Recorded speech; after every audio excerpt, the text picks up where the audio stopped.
Hello again, welcome back everyone. If you're new here, my name is Julie and I am a Peace Corps education volunteer in Madagascar. And that's exactly what I want to talk to you about in today's video, teaching. Teaching English as a foreign language. So today is still the weekend and that means I have to prepare for my classes for this coming week. So I'll go ahead and bring you over here to my little bookshelf. So I showed this in my house tour, but up here is mainly all of my teaching things. So today I have these right here are some exams I have to grade. And then I have like a different notebook for every class. And so I'm going to lesson plan, not for that one, but for Premiere, which is this cool car book. And maybe Second, but we'll start with just Premiere, which is also this book. Okay, so when I lesson plan, I'll also grab some pens. So I do this at my table. Okay, so I mainly have two things that I need to do today, and that is lesson planning for Premiere tomorrow, and then where are they? Grading some quizzes from my Catriam class. So when I first joined Peace Corps as a recent college graduate and I studied psychology, I've never been an education major and I didn't have experience like formally teaching in a classroom. So all of my teaching techniques, I guess you could say, I pretty much learned from my Peace Corps pre-service training. And they taught us, because while I'm here, I'm earning my TEFL certificate, that's teaching English as a foreign language. And so they have their own sort of like outline and I guess curriculum to become a TEFL certified teacher. So they teach us in our Peace Corps training the way that TEFL recommends to lesson plan and teach English. I use what I learned and then also just adapt what I need to my classroom. For me, the biggest thing I have to take into consideration when I teach is, well, a couple of things, but I'd say number one is my class sizes, because just the schooling in general here is definitely very different than education in America. And so I have to get used to being able to adapt to what works well for my students, and also just creating the classroom environment that I want. And I'm still learning how to do that. But, my point here is to say that I have large class sizes. My classes range from 40-something to 60 students in every class. And so that can be difficult, and especially if I try to do group work and stuff with them, they're not always used to doing that in their other classes, so it can be difficult to explain, because also number two difficulty is that like communication for me with them. So it's kind of good in that since I teach English, Peace Corps recommends that we only speak English in our classroom, but then that's difficult when giving instructions in English, and I have to always be like very simplified instructions and then give examples and practice together as a class before they can do something on their own or in groups, because it can be hard for them to understand a different language. And then also, I'm not exactly skilled enough to describe exactly how I want things for them in Malagasy. Like, I can speak Malagasy, but I'm still not good enough to explain everything in my classroom.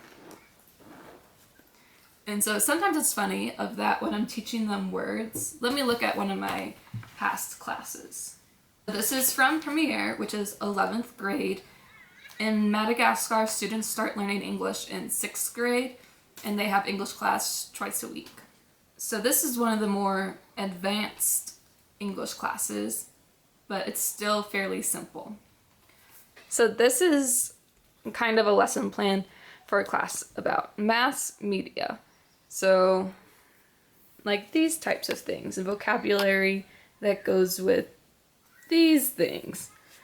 So to teach these vocab words, I drew pictures of a TV, books, magazines, radio. And you could see I'm not a great artist, but I try.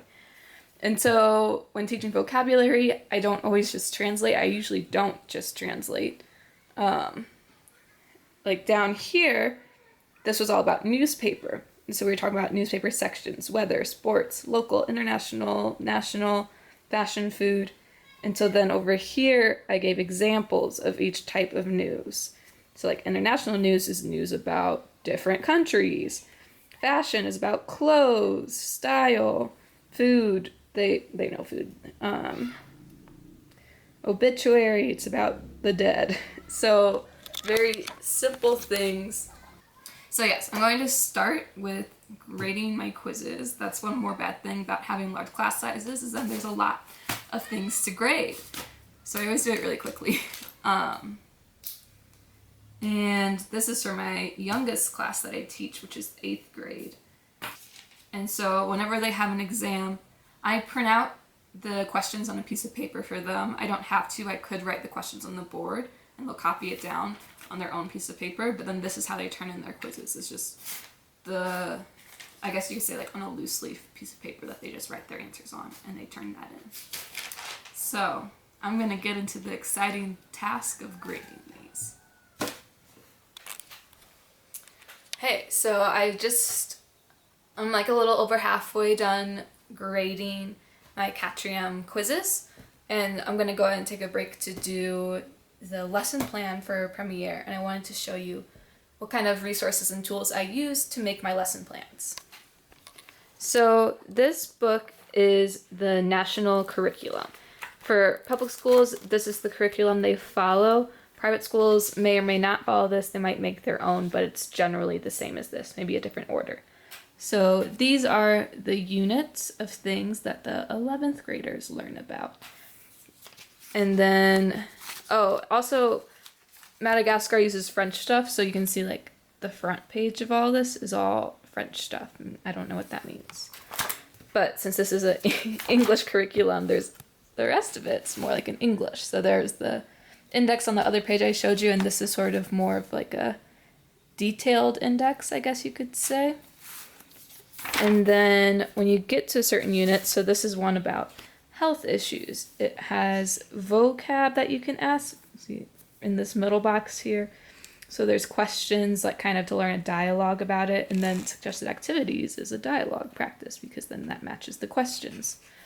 And so there's different things for each unit, and you can kind of, well, you can either follow this curriculum exactly and teach every vocab word in this, or I think it's generally more meant to be used as a guide of like, these are vocab words, you can teach them, but they don't need to know all of them.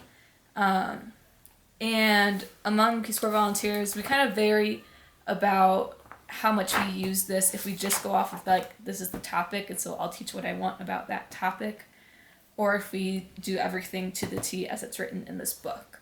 I generally like the books, at least for the high school levels. For the middle school levels, I have more difficulty with what the curriculum says to do, and I kind of do more of my own thing for middle school. And then Peace Corps also gives us some things. So we have this other book here, and it's kind of just, it says a curriculum guide, it's like companion guide, and it was put together by this Peace Corps volunteer and help with other people.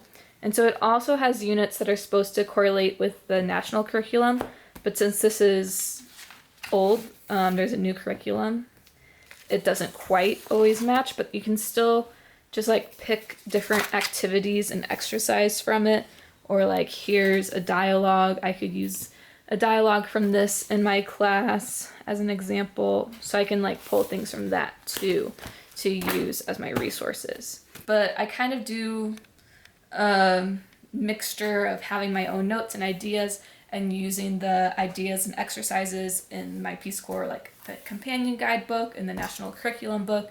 I kind of pick and choose what works best for me and my classes from all of these. And I also just always bring the curriculum book with me to class in case we have extra time I'll just pull an exercise or an activity from that to use, because then it will also have ones that are specific to whatever topic I'm teaching, since I mostly follow the curriculum. Hey, so it's between classes right now and the classroom is empty. I just thought I'd show you what a normal classroom looks like. I think most classrooms really all over Madagascar look like this. So I'll start here. This is my little desk corner up front. I got a chair and a desk. I always bring the water bottle with me. This is my notes, and I have my purse here. And there's always a nice box of chalk. It changes. Today there's just white, but a lot of times there's other colors too. And then this is our cahier de texte, where you write what you taught in class that day, and then also attendance in it. And these are all the kids' desks. In this class I have just under 60 students, and so it's generally 2 per desk, just a simple bench desk with a little shelf inside it, and then a blackboard. Right now it's stuff from a previous class that we'll clean up. I have a little stand to stand on and write on the board, and you usually just erase with a sponge, and they'll have a bucket of water the kids bring in, and they sweep the floor. This room has electricity, so if it's raining or dark, we can turn the lights on. It has like glass windows, and so those are some nice things that other classrooms don't always have, but it's really pretty basic. The kids just have a notebook, like a small version of this one that they use, and they write their notes in.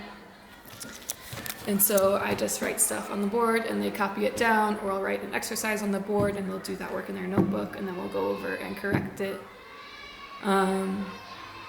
But those are really my resources to work with, is my own notes and curriculum, my chalk and the blackboard, and then the students and their notebooks and whatever we practice together in class. Also, this is the view out my window during class. I like to look out when I have a minute. It's nice. Hi, I'm back home now. The workday's over. I just wanted to say a quick goodbye and thank you for watching my video. If you have any questions about Madagascar, Peace Corps, teaching, feel free to leave me a comment below or send me a message, and I'll see you in my next video. Bye!